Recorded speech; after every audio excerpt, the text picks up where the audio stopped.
देखिए स्टूडेंट्स, मैं यहाँ पर आपको एग्जांपल देके समझा रहा हूँ और बताने की कोशिश कर रहा हूँ कि आपको कैसे यूज़ करना है पास्ट कंटिन्यूस का। मैंने आपको एग्जांपल दिया कि मैं कल एक पुस्तक पढ़ रहा था। मैं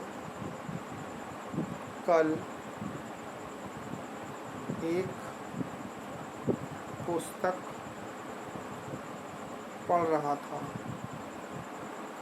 तो देखिए स्टूडेंट, सबसे पहले आपको करना है रिकॉग्नाइज, यानी आई के साथ स्टूडेंट किसका प्रयोग करते हैं? वाज का। आई वाज रीडिंग माने होता है पढ़ना। रीड के साथ, रीड की फर्स्ट फॉर्म के साथ इस समय आएंगे लगा दिया। देखिए I was reading a book.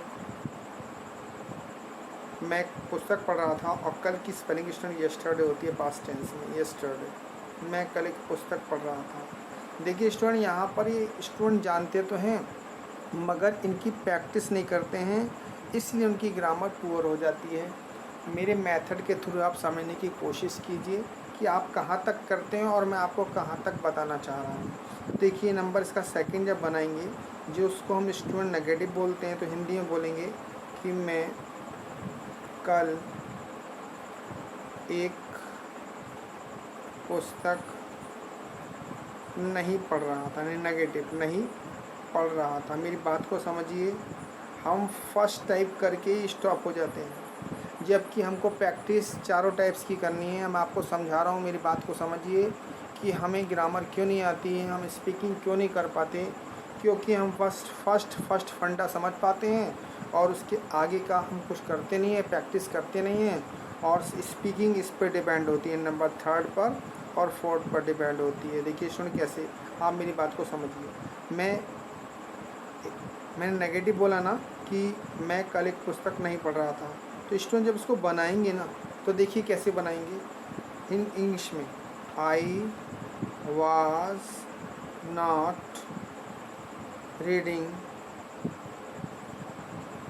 A book yesterday. ठीक है स्टूडेंट, मेरी बात को समझिए मैं क्या कहना चाहता हूँ। ठीक है, ये आप बना लेते हैं, मगर इसका आप सिंपल आपने बना दिया, आपने नेगेटिव बना दिया। जब आप तीसरा बनाएंगे ना, थर्ड नंबर, तो होता है इंट्रोगेटिव। तो उसमें क्या होता है, हमें क्या बोलना है, क्या बोलना है? क्या मैं कल एक पुस्तक पढ़ रहा था। तो स्टूडेंट जब क्या वर्ड आ जाता है तो ध्यान रखिएगा, ये जो हेल्पिंग वर्ब होती है ना, जो हमने पहला वाला बनाई है हेल्पिंग वर्ब, इसको पहले लिख देते हैं बस। क्या? Was I reading a book yesterday. Student मेरी बात को समझिए, स्पीकिंग इस पे डिपेंड होती है, जो मैंने आपको थर्ड वाला बताया है।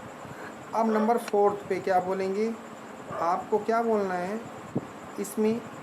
क्यों, ये जो क्या आ गया ना, वर्ड बीच में लाना है। क्या बोलना है? क्या, क्यों, कब, कैसे कहते हैं। जैसे मैंने बोला कि मैं कल एक पुस्तक क्यों पढ़ रहा था। स्टूडेंट क्यों पढ़ रहा था। ठीक है स्टूडेंट, ये ध्यान रखना है आपको। तो इंग्लिश में कैसे बनाना है, बस आपको क्या करना है, ये जो सेंटेंस दिखाई दिया है ना, जो तीसरा नंबर बताया मैंने, इसके आगे आपको वाई लिख देना है। बस क्या लगा देना? वाई। और सेम ऐसे बता देना है, why was I reading a book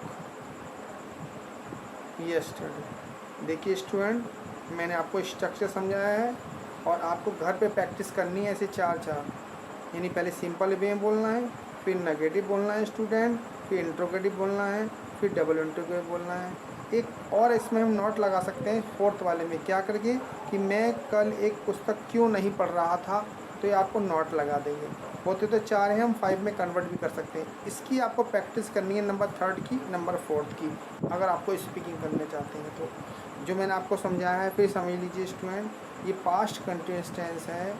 इसमें सिंगुलर के साथ ऑलवेज वाज प्लस आई का वर्ब की फर्स्ट फॉर्म के साथ आईएनजी लगा देते हैं, और आई के साथ हमेशा वाज का प्रयोग होता है स्टूडेंट्स। और बाकी आपका बहुवचनी plural number we you they होता है, यानी बहुत सारों के लिए आपको वर्ब का प्रयोग करना है। और वर्ब की फर्स्ट फॉर्म के साथ हमेशा ing लगाते हैं स्टूडेंट, ठीक है। ये मैंने आपको पास्ट कंट्री समझाया है, इस पर आप घर पे प्रैक्टिस करें। मेरा आपसे वादा है कि आपको स्पीकिंग अपने आप आ जाएगी। अगर आपको मेरी वीडियो अच्छी लगे तो स्टूडेंट सब्सक्राइब करना, लाइक करना, शेयर करना। थैंक यू स्टूडेंट्स, मैं आपको ऐसी अच्छी वीडियो बनाकर देता रहूँगा। Thank you students.